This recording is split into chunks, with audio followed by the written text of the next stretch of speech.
I was exhausted. Drops of sweat dripped down my face. The cool breeze had gone on vacation. The sun's heat hugged my body tight and didn't seem ready to let go. There was a long queue at the railway station to get tickets. Even after waiting for a long time, my love for adventure didn't let me give up so easily. I could have gone by flight, but there were no flights to that place, and there were no buses either. The reason I chose this place was that it was left undiscovered by many people, and there were many stories about the history of that place. In fact, the train did not stop at that place. I made a pre-plan to pull the chain when it reached there. Finally, I got the ticket.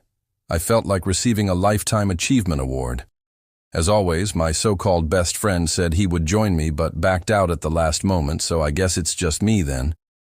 The station was so filled up, there was no space even to breathe. The train arrived with a huge horn, which always gave me goosebumps.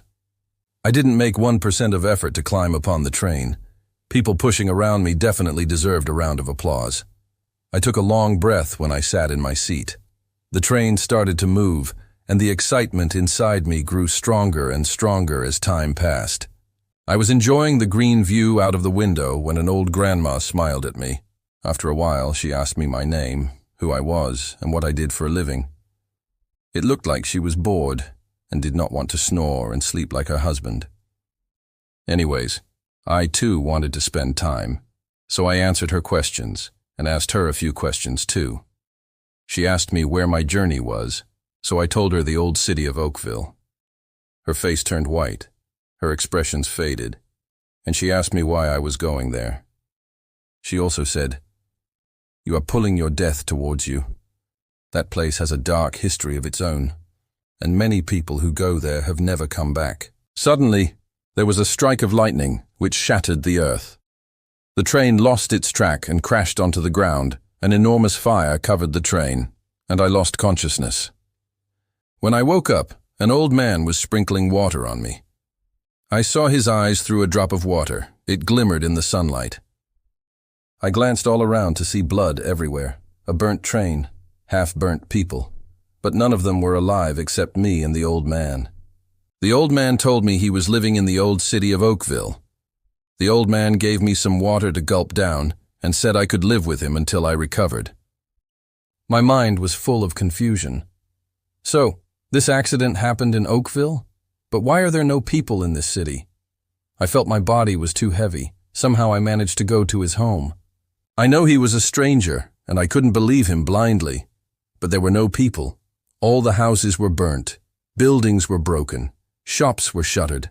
The city was in a very terrible situation, and I had no choice but to go with him.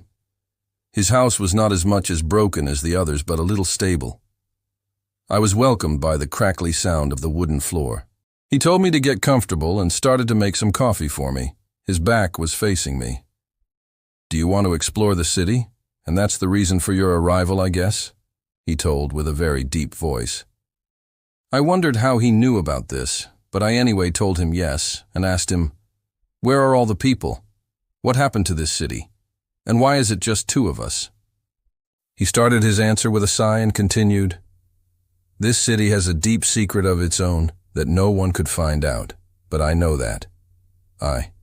What is it then?" Old man, Yeah, slow down. I will not run away. About 50 years ago, some scientists discovered an Egyptian script. It was very old, at least 500 years old. An old monk had warned them not to read the script, but the scientists ignored the monk's warnings and started reading the script. After a while, the whole atmosphere turned black, and the dark times had already started in this city. A cruel demon arose with a wolf body, sharp teeth, blood pouring out of its mouth, and red bright eyes that let out fire. The demon killed every single one and destroyed this city, and many say that the demon is still there, hunting for human blood. But the solution to this problem is also in the same book on page 21. How did you get to know about this? It was a top secret, right? Why didn't you tell this to anyone and ask for help? Old man, some things are better off as secrets. I am the only one who knows this. But now I know. And when you knew so much about the critical situation and even the solution, You could have killed the demon, right? There was a long silence, after which the clock struck 12 times, breaking the silence. The old man continued in a very creepy voice. His voice was completely different, and he said, "When you only won't be there, how will you know? And moreover, why will someone put effort to kill themselves unlike you?" I was completely confused when the old man turned towards me. My voice broke, my throat dried. I swallowed my own fear, and I felt my heart skip a beat. The demon was right in front of me. For the first time, I could hear my own heart beating loud and clear. Lub-dub, lub-dub. The demon gave a loud laughter which echoed for miles.